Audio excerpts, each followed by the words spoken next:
Hey YouTube, it's the Tempest CFV here. I got a Shadow Paladin deck profile for you guys. This is my favorite deck for the format right now. I like it even better than Revengers because there's a lot more, it's a lot more this is funny. It's a lot more liberal than Revengers. It's funny because it's Liberators are the opposite of Revengers and Liberators are liberal. Anyway, but basically what the thing with this deck is it's Dictator. So, Dictator is one of the weirdest Shadow Paladin builds. Like what it is like most Shadow Paladin decks focus on retiring your rear guards to gain power or draw you cards. But Dictator actually gains power from your rear guard similar to the way a Royal Paladin deck would. So the Dictator deck plays a lot differently from a regular Shadow Paladin deck. As you'll see, my build is slightly different. So I'm gonna get into it. It's Break Ride actually, with the Break Ride meta, and you got 4 Mordred. Mordred is really good with this deck, and you'll see why as I kind of get into it, I think. So your starter is the Dark Goat. You want a Pioneer starter in this deck because you just want a Pioneer starter because you're a free +1. At the very least, you can put it behind your Vanguard, and since Dictator's skill prevents him from being boosted, having a 4K booster sitting behind him doesn't mean anything. So, ideally, you want to use him turn 2 to search for a grade 3 to have that third card in Soul, in case you need to ride Dictator early. But like he's kind of it doesn't really matter what you do with him in this deck as long as you can Pioneer him. For your triggers, you've got 4 8 crit, 4 stands, and 4 heals. Unlike most Shadow Paladin decks, because you're going to be retiring rearguards in a Shadow Paladin deck, you want to play the draw triggers because you want to be able to replace your cards, mitigate the losses you accrue by retiring things. But in Dictator, you give 5,000, like, you don't actually retire things in Dictator. You actually power up your rear guards without retiring them.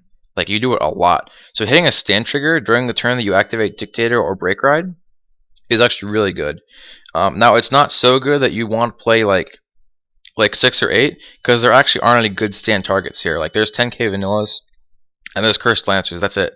Which are not bad stand targets, but, like, you could just as easily have a crit target, you know what I mean? So, like, wow, I just had a weird. Okay, I'm sorry, but like, so the stand triggers are just good. Like they're just good, but not more than at 4 in this deck because, like I said, they're only really good the turn you use Dictator or the turn that you Break Ride, and so they're not going to be completely relevant outside of that. But since you're giving units power, having to be the ability to stand your rear guards is going to be really important, especially during the final turn play, which I'll show you. Where the hell did that deck go? Oh, there it is. Okay. So for grade 1s, we're playing 4 Arian Rod. This card is a standard tapper to drop a card and draw one. Excuse my hand movements here. She's a good turn 1 ride because she helps you cycle through your hand if you're going first. If you're going second, she's not as good because you want to try and attack if you're going second. But yeah. Either way, she lets you cycle through and help you get your grade 3s quickly. She can also be put behind your Dictator, because since he can't be boosted, tapping her won't really affect his power. So, I like him at 4. 3 Charon and 3 Gaburubao. 8k booster / attacker, 7k booster, 9k attacker. That's the only reason I'm playing 3 of each is because they both have their uses. You could play 4 and 2 or 4 and 2, whatever, you know, if you think it's gonna work for you, you know. But honestly, I like 3 and 3. I think it just works out pretty well for the deck. The other thing is, especially in Dictator, you want to have good strong attackers because of his ability to Soul Blast 3 and pump rear guards by 5. So Garurubao is especially important, more so in this build than like in Eldona or Phantom Blaster Dragon, because having him be that 9k attacker in the front row is going to be really important. So if you have to intercept with something, you can just play him and then, you know, free attacker. And the last card is 4 perfect cards. We're not playing a 10k Vanguard booster in this deck because it's not going to do anything boosting Dictator. And if you're playing Mordred, like playing an Arian Rod behind, or like a Charon behind Mordred is going to have the same effect because he's going to be hitting for 3 stages. No big deal. Alright, for grade 2s, we're playing 2 Rugos and 2 Dordona. So 4 10k Vanillas. Basically, that's all I have space for. You want to play these because they're really good. These are your main stand targets because they're going to be your main front row attackers when you use Dictator's skill. and they're going to be hitting for 15, so they're going to be perfect stand targets for hitting over rearguards or for 10k Vanguards. 3 Cursed Lancer. In this deck, you don't counterblast as much as you would in, say, like an Eldana or Phantom Blaster Dragon deck, so you really only need 3, you don't need 4 of these guys. And like you don't, like, because you're not going to counterblast every turn. You're going to counterblast the cards that you play that do counterblast. You're only going to play like once or twice a game. You're not going to want to keep having to use the counterblast. So you only really need to use him just for pressure. It's decent for having the unflip, but you don't even really need it. It's just kind of nice to have. And he is a good stand target as well because he helps you apply pressure by unflipping damage. 1 Maka. I'm not playing her in my Eldana deck, but I'm playing her in this deck because none of my main grade 3s counterblast more than once. So normally her effect to counterblast 2 and call something is decent, but it's a huge cost. Like counterblast 2 is huge for Shadow Paladins because that means you can't use Eldana more than once. You can't use Phantom Blaster Dragon more than once, right? So you gotta be careful when you use her. But in this deck, since none of your big cards counterblast at all, she can actually be used in really close situations. So let's say that you have like like a Vanguard and a Rearguard, and you just rode Mordred Phantom. Now you don't have any Rearguards, but you have Maka. So you can play Maka and then get like a grade 1, like a Gabruru Bow, and then intercept with her, and you have Gabruru Bow left over to swing for 9k. You only play her as a 1-of. I feel like you might be able to get away with 2, but like you're only going to use her skill once a game. And since you can toolbox her out with the Break Ride, because she's a grade 2, you know, I feel like you don't even need to run more than 1. I'm playing 2 Nemons because it's just decent draw power. This deck is not defensive like at all, so it might seem kind of iffy to run a card that only has 3k attack in a beatdown deck. But since I'm not running the draw triggers, like I said, I'm not running the draw triggers. So kind of playing this card helps you mitigate like the minuses. Wow, that's not true at all. It lets you like get more like advantage. It lets you like cycle through faster and get your pluses faster, I guess is what I'm trying to say, because the draw power is just so good. Another thing you can do is with her is like, if you don't have an Arian Rod, or if you already used your Goat and you have an empty spot behind your Dictator, you can just play her back there. Because she's only a 3k, you'll lose the intercept with her, but you'll be able to use her skill to draw 2 cards, so it's pretty good. My last card is 2 Blaster Dark Spirit. This card is extremely good in this deck in particular. In other Shadow Paladin decks that run Mordred, it's not because it wastes too many counterblasts, but in this deck, like I said, no counterblasts from your grade 3s. So what you can do is Break Ride, and then counterblast 1 to call him. When he's called from the deck, you counterblast 1, and you get to retire an opponent's front or rear guard that is grade 2 or lower. I actually play 2 in this deck because I like to try to Break Ride Mordred on Mordred to get 1, and then kill one of their rear guards. And then I like to try and do it again next turn when I go for the Dictator to play, because that's really threatening. And this card in particular is really good for the final turn play, because if your opponent loses an Interceptor, since he has to kill a grade 2 or lower, if they lose that Interceptor, that's 5k or maybe even 10k depending on the deck, less shield that they have to stop your final turn push. And he comes out as a 15 from the Break Ride, same as your 10k vanillas.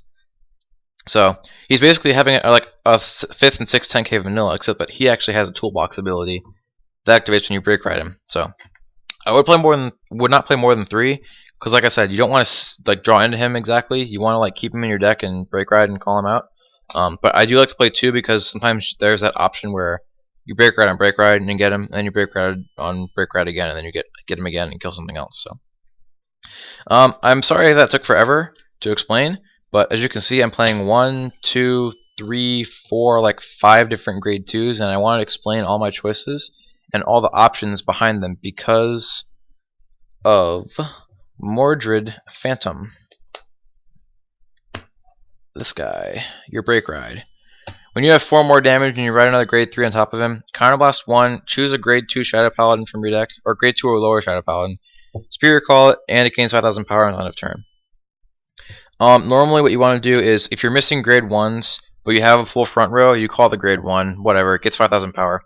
If you're missing a grade 1 and you have a grade 2 spot open in your front row, you Break Ride and you get Maka, and then you switch to grade 1, and now she's 13. That's pretty good.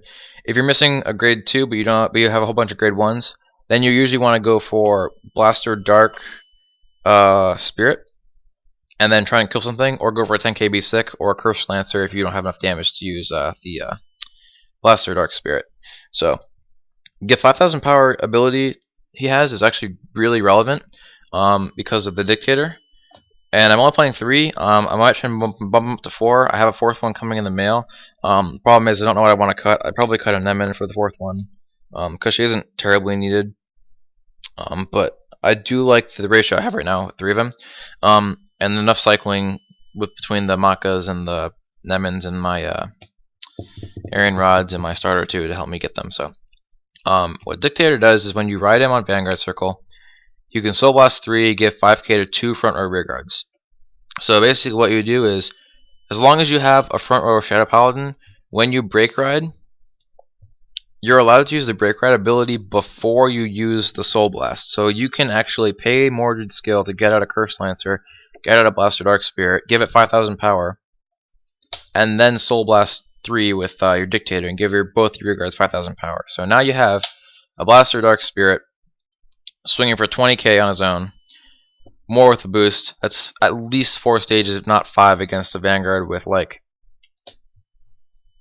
let me see here, 1, 2, 3, 4. At least 4 stages against 10k Vanguard, 11k Vanguard. You know, it's ridiculous. And then if you hit a stand trigger, you stand him, give him power, use a 25,000 rear guard, because you just gave him power from a stand trigger. So that's why the stand triggers are really good, because you're going to be standing your 10 and 9k rear guards, which are going to be hitting for 19 or 20 depending on which one you called, the Lancer or the 10ks. So that's basically your final turn gambit. I really like this deck because if you can, like, the break ride skills are just really good for pumping up your rear guards, and then the final turn pump is like 15,000 power. That's like a lot of power. And if you hit a stand trigger, it's like, you know, you just face roll. So like I said, I still wouldn't play more than 4 stand triggers because they're really only good late game when you hit the break ride and the the Dictator's final turn push ability. So there's that. But yeah, so this is a really good deck. I actually like it over Ildana because Ildana is so counterblast heavy. And this deck gives me a lot more options for toolboxing. I actually am kind of finding that I actually like it better than a lot of the Gold Paladin decks I use because the Mordred toolbox is like, it's like having a Garmor almost. Garmor is counterblast 2 or something. Mordred's only counterblast 1 and it gets 5,000 power. So that aspect I really like about this deck. I'm probably going to play this deck at the box tournament I'm going to on Monday. I'll do a tournament report if I do well at that. If not, then you know, whatever. But yeah, thank you for watching. If you have any questions or suggestions, please be sure to comment below. If you want to see more, please check out my channel and subscribe if you like this, and give me a thumbs up if you like the video. Yeah, thanks so much for watching. Shadows forever.